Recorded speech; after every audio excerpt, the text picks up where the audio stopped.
Assalamualaikum warahmatullahi wabarakatuh. Salam Waalaikumsalam. penegakan hukum. Salam sahabat Kalibata. Selamat siang teman-teman. Siang, Bang. Parlin. Oh ya, sebelum kita mulai nih, saya berterima kasih kepada sahabat Kalibata yang tetap mengikuti channel ini walaupun channel kita kemarin sempat hilang ya Parlin. Hilang gaib. Diambil hantu ya? Mungkin. Iya, diambil hantu. Mungkin, saya nggak ngerti juga. Saya mau bikin laporan polisi juga mikir saya. Nggak mungkin. Karena polisi nggak mungkin melayani orang yang diambil hantu. Oh gitu ya? Oh ya, oke. Kecuali polisi hantu. Oke, sekarang kita kedatangan teman kita nih, Ketua LBH Palangkaraya. Undang lagi ya. Berarti ada yang gawat nih. Gawat, sangat gawat. Jadi kita masih ingat Mas Aryo beberapa waktu yang lalu kita pernah podcast masalah kekerasan seksual. Betul. Sekarang terjadi lagi. Dan mirisnya terduga kejadian ini katanya di dalam halaman Polda Kalimantan Tengah. Di lingkungan. Di lingkungan. Artinya Artinya kan miris ini. Harusnya tempat teraman malah terjadi dugaan pelecehan seksual. Ya. Aneh. Jadi Mas Aryo, gimana sepengetahuan Mas Aryo kejadiannya? Ya, sebenarnya kemarin kita melakukan rilis gitu untuk mendorong kasus ini. Yang sehari sebelumnya pagi kami dapat satu dokumen dari kawan-kawan media gitu ya. Di sana ada semacam kayak rekapan beberapa peristiwa kasus yang sedang ditangani. Nah, saya memang tidak menanyakan itu dapatnya dari mana, tapi yang pasti bahwa kawan-kawan media tersebut ada satu hal yang di capture soal kekerasan seksual. Nah, pada hari itu kawan-kawan itu ingin mencek dulu kebenarannya. Nah, sambil menunggu karena ini juga melihat situasi kan, karena ini untuk verifikasi dan segala macam. Baru sore harinya kita mendapatkan informasi dan itu telah ramai di media oleh kawan-kawan ya, di media online, dan ada satu statement dari Humas Pak Eko, Humas Polda Kalteng, menyatakan bahwa memang terjadi kekerasan seksual walaupun tidak menyebutkan. Di statement yang pertama itu yang dikutip oleh kawan-kawan media itu tidak menyebutkan lokasinya di mana. Nah, sedangkan dokumen yang kita dapatkan itu lokasinya ada di kantor ya, di Polda, di Biro SDM. Itu berdasarkan dokumen. Nah, ya ini yang terjadi, seharusnya kita akhirnya melakukan rilis karena mengingat ini sesuatu hal yang sangat luar biasa menurut kami, dan ya satu concern isu juga yang tadi telah juga disampaikan kita soal KS, dan ini pelakunya adalah dari pihak kepolisian ya, oknum terduga pelaku gitu ya, terduga pelakunya gitu. Ya, saya dengar ini kalau nggak salah terduga pelaku ini juga dulu terlibat kasus kecelakaan Leporlin. Ada menyebabkan beberapa mahasiswa meninggal nih. Kalau nggak salah saya. Nah, kalau itu memang kami juga mengonfirmasi ya, mengonfirmasi ke kawan-kawan media karena sumber kita adalah kawan-kawan media, dan kawan-kawan media menyatakan benar adanya gitu ya, benar adanya. Nah, tentu saja dalam hal ini dalam rilis kita pun tidak bisa menyebutkan begitu. Tapi jikapun benar, nah ini akan menjadi persoalan. Bahkan terakhir barusan tadi kawan-kawan media dari Kompas ya, tidak hanya soal penabrakan mahasiswa di tahun 2019 yang menyebabkan 3 orang meninggal dan hanya divonis ringan gitu ya, tapi sebelumnya juga ada melakukan menabrak gitu. Sebelumnya ada juga? Ya. Ini berdasarkan data dari Kompas, artinya sudah ketiga kali ini dan dengan kasus yang berbeda. Makanya dalam rilis kami menduga bahwa karena juga melihat vonis yang diberikan, kalau ini pelakunya sama ya, dengan waktu menabrak mahasiswa di tahun 2019 hanya divonis 4 bulan gitu ya, dan itu pun tidak sampai ke rutan karena sudah masanya habis dan macam. Padahal itu menyebabkan kematian. Di Undang-Undang Laka Lantas sendiri itu jelas bahwa itu hukumnya akan berat 6 tahun atau sampai 7 tahun. Tapi katanya itu 4 bulan. Nah, sehingga dalam rilis kami sangat menduga ya, menduga dengan serius bahwa si pelaku ini dengan inisial M ini itu punya pendukung gitu ya. Punya Pendukung yang pendukung. kuat yang di Polda. Tapi lagi-lagi ini dugaan ya. Ini lagi-lagi dugaan sehingga untuk menjawab bahwa dugaan kami ini tidak benar, ya ini harus kasus KS ini itu harus eh, dibuka seterang-terangnya gitu ya. Dan masyarakat harus tahu karena ini tidak main-main ya, tidak main-main. Untuk ancamannya saja nanti mungkin bisa Bang Palin untuk untuk karena ini korbannya itu anak di bawah umur. Coba saya mau coba konfirmasi sama Mas Aryo. Apa ada kesamaan dokumen yang kita dapat nih? Kalau berdasarkan saya yang dapat cerita nih, kejadian itu berlangsung dalam sebuah ruangan dan kebetulan tidak ada orang lain di situ. Kalau soal tidak ada ruangan, tidak ada orang ya, itu memang tidak tidak begitu. Seingat saya intinya bahwa memang lagi sendirian, siswi ini sedang magang, gitu ya, sedang magang terus Sedang magang. betul, Berarti anak magang ini. anak magang. Jadi salah satu siswi gitu. Kasihan juga ya korbannya. Dan sebenarnya kalau berdasarkan dokumen yang kita dapat ada 3 orang karena itu jadi saksi gitu ya. Oh gitu. Nah, tapi yang korban ini dia sedang mengetik tiba-tiba dari belakang gitu ya langsung mendapatkan pelecehan dari si oknum ini gitu. Dan parahnya juga kalau berdasarkan dokumen itu dan sebenarnya kalau tidak salah diangkat juga oleh kawan-kawan Tribun untuk supaya ini tidak kemana-mana, si korban ini dikasih uang 100.000 Ya, saya dengar itu. untuk menutup itu. Ini udah ditulis kawan-kawan Tribun ya. Jadi ya nanti kalau apakah itu benar atau tidak, sumbernya yang saya sampaikan dari sana. Jadi Parlin, kali kita perlu pencerahan sama-sama nih Mas Aryo. Ini kategori pelecehan seksual atau kekerasan seksual? Ya, jadi sebelumnya saya sampaikan dulu kasus yang kita bahas ini kekerasan seksual yang diduga dilakukan oleh oknum polisi di Polda Kalteng ini lagi-lagi ujian buat Polri. Ya. Ya. Lagi-lagi ujian besar bagi Polri khususnya Polda Kalteng. Bagaimana menyikapi persoalan ini? Satu sisi ini ada kasus, di sisi lain terduga pelakunya adalah oknum anggota yang saat ini berdinas di Polda Kalteng. Ini ujian. Bagaimana citra Polri menegakkan hukum tanpa memandang siapapun. Hukum itu harus berlaku sama. Entah itu pelakunya oknum anggota atau bukan, hukum harus ditegakkan. Ya, apalagi bicara kekerasan seksual selalu dan selalu terjadi kepada korban yang dalam hal ini lemah. Entah itu jabatannya atau kedudukannya atau juga karena posisi kasusnya. Tadi yang kita sampaikan, kasus terjadi ketika siswi magang di lingkungan Polda Kalteng. Maka peristiwa itu mendeskripsikan bahwa posisi korban dalam posisi yang tidak menguntungkan. Ya. Bisa jadi ketika dia melaksanakan magang di Polda itu tiba-tiba terduga pelaku ada kesempatan, ya. Dan keberanian korban melapor ini kita juga harus hargai dan ini harus diberikan apresiasi oleh Polda Kalteng. Jangan nanti ada anggapan bahwa yang dilakukan korban ini seolah-olah ingin membuka aib. Tidak, ini menegakkan hukum. Jadi kekerasan seksual, apalagi anak yang belum dewasa, kalau terjadi kasihan masa depannya. Ya, makanya. Berarti ini ini kekerasan apa pelecehan? Ya kalau dalam konteks bicara tindak pidananya hari ini ada namanya kekerasan seksual yang fisik maupun non fisik. Oh gitu ya. Kalau kita baca dari media yang viral, ini ada perbuatan fisik. Ada perbuatan fisik yang dilakukan oleh terduga oknum polisi kepada korban pada saat si korban ini melaksanakan kegiatan magang. Ya, boleh kita sebut ada perbuatan meraba sesuatu yang terlarang, sesuatu milik korban yang terlarang. Ya, ini kan perbuatan fisik, ya. Apalagi korban ini statusnya masih SMA ya Pak Rio, yang masih SMA belum berumur 18, artinya masih tergolong anak.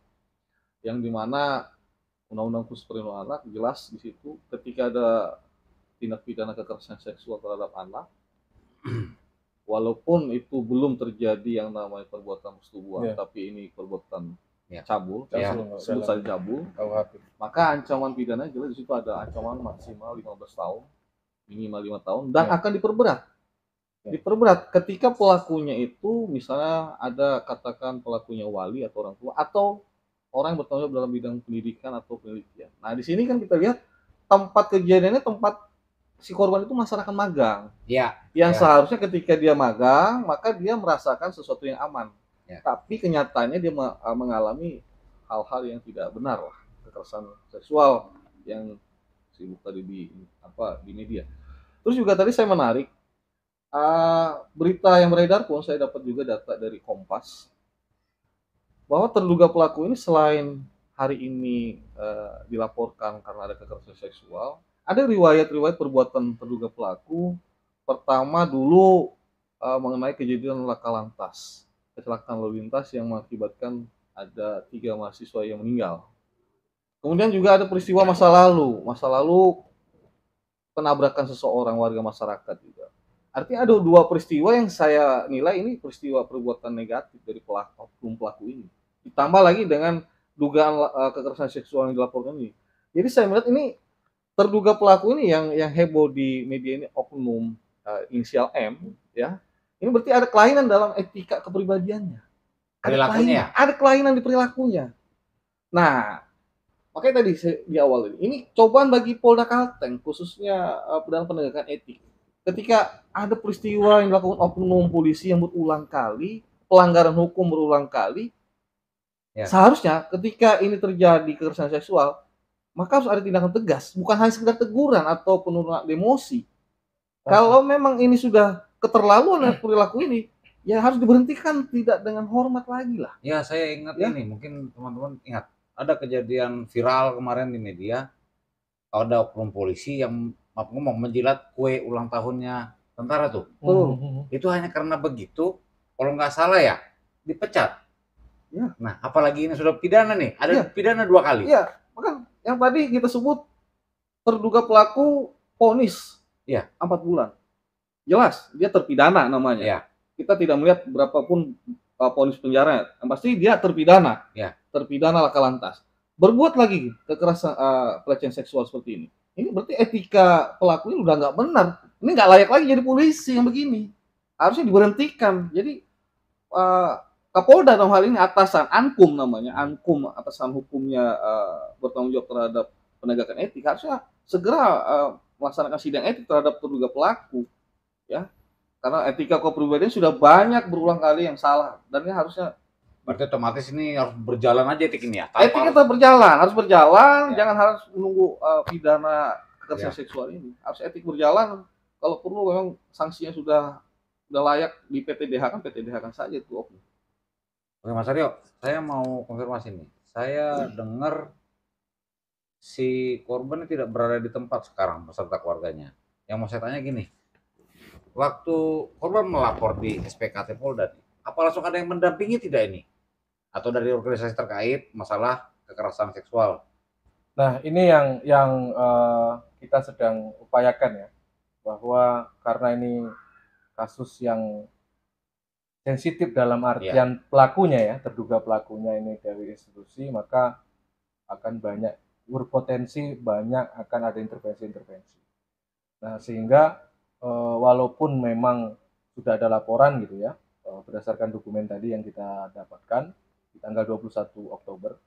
Nah, kami dari LBH Palangkaraya sebenarnya coba untuk menyisir hari ini, salah satunya bahwa kami datangin alamat yang ada, tapi ternyata yang kita dapatkan bahwa keluarga berdasarkan informasi dari tetangga itu sudah tidak di sana dan sedang berada di luar kota. Nah, ini menjadi menjadi kekhawatiran kami, Pertanyaan ini sebenarnya juga sangat penting ya. Kenapa? Karena ini perlu ada yang mendampingi.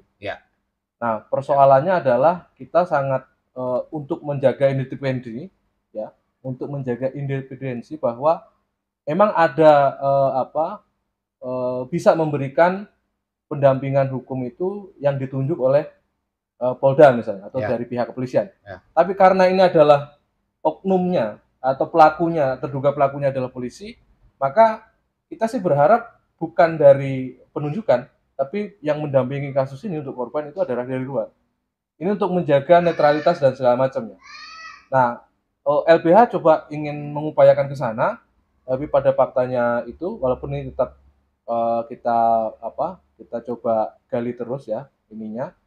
Dan ya salah satu yang kenapa juga podcast ini kita mau menyampaikan sesuatu ini juga sebagai bentuk support ya. Saya pikir juga saya buat Kalibata juga dalam hal ini mensupport, mendukung langkah berani dari keluarga korban Ya. yang melaporkan, dan ini tidak main-main. Sehingga ya satu hal yang mungkin juga dari yang sudah banyak rilis yang beredar, dari Polda sendiri itu menyampaikan permintaan maaf atas peristiwa ini. Nah, kami pikir bahwa itu yang baik, tapi tidak cukup. Bahwa proses ini harus lanjut. Saya sepakat dengan apa yang disampaikan Bang Parun bahwa ini tidak hanya etik yang di konteks kepolisian, Ya. misalnya mutasi apa dan segala macam, tapi tindak pidananya ya itu harus lanjut gitu. Bahkan tadi sudah disampaikan untuk Undang-Undang Perlindungan Anak ya di pasal 82 ayat 1 misalnya, bahwa minimal 5 tahun, maksimal 15 tahun. Jadi ini nggak gampang-gampang ya. Ya. Dan ya kami tidak juga mau bahwa ini satu hal yang ya apa ya, yang ditutup-tutupi gitu. Makanya tadi di awal kita melakukan statement karena ini berulang, sehingga kita menduga ini pelaku ini selain tadi ada kelainan apa dan segala macam, tapi kalau dugaan kami, ini kan kita menduga boleh gitu. Ada yang melindungi gitu. Ya, merasa Ada kebal yang hukum. mendukung sehingga dia merasa kebal hukum gitu. Oh iya. Nah ini yang kita tidak inginkan gitu ya. Karena ada sikap arogan juga ini orangnya. Nah, mungkin dia berpikir bahwa Aman-aman saja. dulu dilindungi toh nggak jadi, dan faktanya kan dia tetap Ya. di institusi kepolisian gitu ya. Dan ini yang kita khawatirkan, sehingga kasus ini makanya dalam rilis kita memohon ya pertama meminta ke Kompolnas untuk memantau kasus ini secara profesional. Terus kedua, masyarakat Kalimantan Tengah untuk mengawal proses ini gitu ya. Mengawal proses ini sehingga ini tidak hilang begitu saja dan tidak jelas ininya gitu. Tidak jelas sanksi yang diberikan.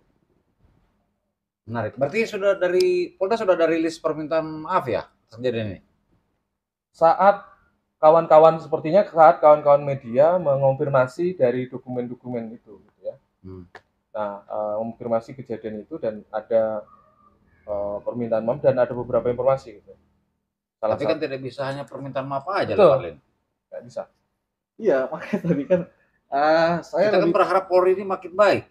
ini makanya ketika kasus ini mencuat, yang awalnya kita tidak tahu, tiba-tiba kita tahu dari media, ini momentum, terutama bagi Polda Kalteng, untuk menunjukkan bahwa kredibilitas Polri ini benar-benar untuk rakyat. Hukum ditegakkan tidak pandang bulu, tidak peduli siapapun. Kalau itu anggota yang melanggar, ya disanksi, kasih sanksi tegas. Jangan ada nanti anggapan masyarakat bahwa hukum itu tajam ke bawah. Iya, saya ingat beberapa waktu lalu, mungkin ingat ada tagar kan, percuma lapor polisi kalau tidak jalan. Justru itu kan hari ini kan kita bicaranya kekerasan seksual. Ya. Korban masih anak-anak. Jadi tadi kita sudah LBH Palangkaraya coba melakukan pendampingan, mendatangi walaupun belum berhasil. Tapi setidaknya dengan kasus ini tadi, Polri harus menunjukkan kredibilitasnya. Ya. Makanya tadi kita bicara korban kekerasan seksual itu pertama harus dilakukan penanganan serius. Penanganannya apa? Diberikan perlindungan. Ya. Keperlindungan keselamatannya, penanganan mental psikologisnya.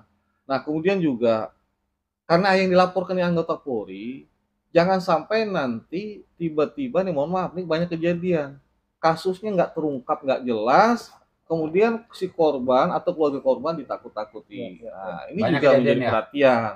Makanya kan keluarga korban maupun korban juga harus dilindungi dengan benar. Psikologinya harusnya didampingi oleh orang ahli. Nah, tadi juga di kasus ini juga seharusnya pemerintah melalui dinas sosial ini jemput bola juga. Jemput bola jangan harus menunggu laporan atau aduan, mereka juga harusnya aktif. Ya. Ya, aktif Oke. memberikan dampingan untuk korban, untuk pemulihan mentalnya, itu juga penting. Nah, juga hari ini yang saya belum dapat pastikan proses yang dilakukan di kepolisian ini sudah sampai sejauh mana, ini juga harusnya disampaikan ke publik. Yap. Ya, proses penegakan hukum terhadap laporan ini disampaikan ke publik sampai kemana. Ya, jangan sekedar tadi, Humas Polda menyatakan maaf. Ya, itu statement secara institusinya, tapi ini kan bicara penegakan hukum. Ya, sekarang kan menurut saya gini lah, Pak. Kalau dia Polda mau dapat trust, dia harus terbuka. Ya, sampaikan proses itu pada Jadi masyarakat. kepercayaan sekarang kan, apalagi kepercayaan terakhir ini dengan kasus yang terjadi di Jakarta, di mana-mana, kepercayaan publik itu sedikit menurun. Sedikit menurun. Jadi sebagai penutup Mas Aryo, apa himbauan Mas Aryo ini? Apa harapannya nih? Ya, bahwa ini menjadi satu hal yang harus diselesaikan, karena kalau tidak maka akan terus berulang. Apalagi ini terjadi yang terduga pelakunya adalah penegak hukum. Kedua, bahwa kami sangat mengapresiasi kepada keluarga korban dan juga mendorong kepada seluruh masyarakat ya yang ada di Kalimantan Tengah. Sudah saatnya kita harus melawan bersama-sama soal kasus KS ini. Jadi bukan soal bahwa ini akan membuat seperti apa dan semacam, tapi karena banyak hal yang kenapa berulang, karena tidak banyak orang yang berani tidak berani untuk melaporkan ini. Dan tentu saja melapornya ini juga harus bersama-sama. Saya yakin masih banyak orang yang baik, masih banyak di internal kepolisian, saya yakin juga itu juga melawan terkait dengan hal ini ya. Masih banyak juga yang baik, sehingga kita tunggu sama-sama. Kita perlu proses kawal ini sampai tuntas dan sampai selesai, sehingga keadilan bagi korban dan sanksi berat bagi pelaku. Saya sepakat bahwa ini harus ada pemecatan secara tidak hormat, karena ini anak di bawah umur, ancamannya minimal 5 tahun. Jadi dia tidak bisa lagi ngelak.